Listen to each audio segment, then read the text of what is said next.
আমাকে কিছু খেতে দাও মা। সেই সকাল থেকে না খেয়ে আছি। আমি যে খিদার জ্বালা আর সইতে পারছি না মা।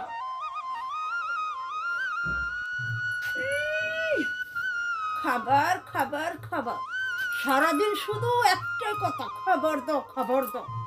একটা কাজের তো কোনো মুরাদ নেই, শুধু তাকে খাবার দাও।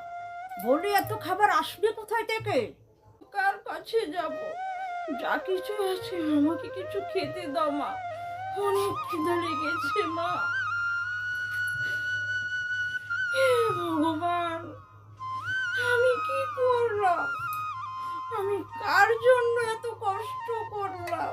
কাকে আমি এত কষ্ট করে মানুষ করলাম?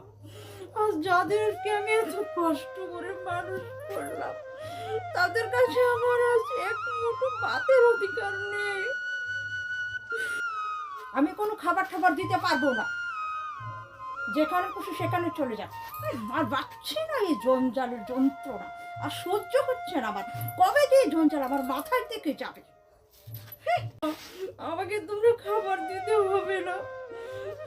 আমি যে এখন তোমাদের মাথার বোঝা হয়ে গেছি। আমার যে এখন আর শরীরে বল নেই, আমি যে আর কাজ করতে পারি না, তাই তোমাদের বোঝা হয়ে গেছি।